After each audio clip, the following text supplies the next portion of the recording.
Problem with a lot of people, though, you know what? It doesn't matter what you say, they're not going to listen. If you show them something, no, it's not that. See, well, it says that. It says red right there, red, R-E-D. Yeah, but you have to read it in the Spirit to understand. It means blue. Well, over here it says up, U-P, up. Yes, but brother, you have to have faith. It means down. Okay, whatever. Many miracles come with prophets. This is how Allah gives them the clear identification, so you know you got to follow them. In Surah Ar-Rum, for instance, it begins immediately talking about the Romans had been defeated in the nearest land, which was the Arabian Peninsula. And after this defeat, though, they're going to be victorious within 3 to 9 years. It's a word in Arabic that means 3 to 9 years. And sure enough, they were badly defeated in Antioch in 613, and as a result, the Persians swiftly pushed them on all fronts. It was hard to imagine the Romans would ever defeat the Persians, but sure enough, the Quran was right, because the Romans were victorious within 3 to 9 years. It was in the year 622, 9 years after the Romans' defeat. The two forces met again on Armenian soil. The result was decisive victory in favor of the Romans. MashaAllah. Prophecy was fulfilled. Now that's a prophecy, though, in the time of Muhammad. So the detractors from Islam would say, well, he made it up after the fact. Never mind the fact that we know when it was revealed because people were reciting it. But they'll still say, well, I don't believe that. I don't want to believe that. It's not mentioned in this book,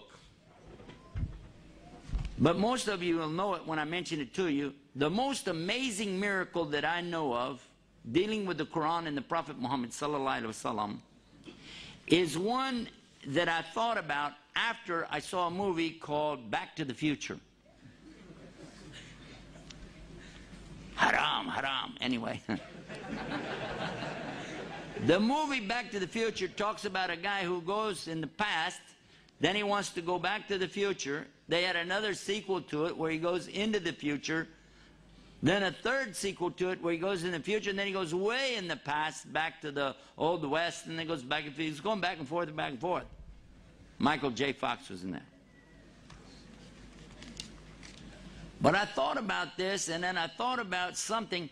Nobody could really predict things that happened in the ancient past that people are arguing about. They don't even know what it is for sure. But somebody to predict something in the past and then make a connection with that to something in the future. Do you think somebody could do that? That would be really tough. I want you to take a subject that happened, let's say, 3,000 years ago, okay?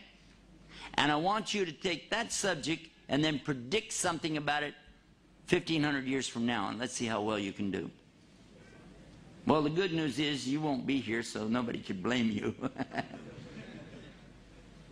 But the Quran is still here, and we just found out something in the 1970s. An amazing thing. For a long time, centuries, not just the Christians, but even some of the Jews, people have been arguing about Moses, alayhi salam. Did he really even exist, or was he just somebody that they made the story up about? Big-time scholars of the Bible have actually said that this is just a nice story. There really wasn't anybody named Moses. There wasn't anybody named Pharaoh. There really was no incident of the Jews being taken into captivity or the punishment that they went through and then being saved and taken away from that. It's just something that somebody made up. And they even say it was made up probably during the Babylonian exile, which did happen. This is on record. And when they came back from it, they just put all that together to kind of, you know, encourage the troops and stuff like that. This is actually in books that I've read about the scholars of the Old Testament. So the Prophet ﷺ only repeats what he hears. The angel Jibril is a representative of Allah and tells him to recite. He recites, and what he hears, he recites, and the people recite the same thing. And we've been doing that mouth to ear and ear to mouth ever since. In the Quran, there's a statement, a strange statement, that was actually discovered by a non-Muslim in the early 70s. He was one of the world's top surgeons and lecturers, scientists from France, Dr. Maurice Bucaille. He was asked to go to Cairo, Egypt, to examine the corpse of a mummy. They wanted to do some forensic work on it to get some information and discover whatever they could from this mummy. He was amazed because he said, we can prove that this person died of drowning. He was asphyxiated, meaning that his lungs filled with water, and he died from this. He said, therefore, I have to conclude from this and the time period, this fits exactly the story of the Bible. This was Pharaoh of the time of Moses, and he was so amazed, he was shocked. But do you know what happened? The people in Cairo happened to be Muslims, of course. They said, this is no big deal. We already know that. He said, yes, but we've discovered him. And they said, well, we know that too. He said, no, I mean, this is his body. And it's here. And they said, well, we know because it's in the Quran. He said, the what? So he gets introduced to a subject called the Arabic language. He began to study it until he could understand the Arabic well enough to actually translate for himself every single word. Because he wanted to know, what is this book? Because it says in it that Allah is going to punish Pharaoh in a very specific way. That he is going to drown him, but he's going to preserve his body as a sign.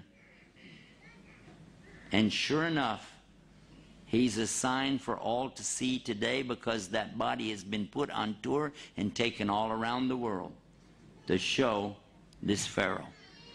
If you haven't seen it, I have. I saw it when it was on exhibition in Chicago. Happened to be up there, went to the museum and saw it. They've toured this body around the world and said, most likely, this could be Moses. Not Moses himself, but the Pharaoh of Moses' time. There he is. Amazing, huh? But that's not where it ends. Dr. Bucaille continued his study until he managed to go through the disciplines of geology and geography, astronomy, embryology, and prove without a shadow of a doubt that every single reference in the Quran to science is absolutely, emphatically proven to be correct. It was his book that was first published in the French language that really stood the science people up on their ear. It was translated then into the English language, and it was called in English, the Bible, the Quran, and Science. He wrote another book, The Origin of Man, because it became evident, without any doubt, what Allah had said in the Quran proves there is a God, a creation, and human beings did not come from monkeys. And we believe that as Muslims.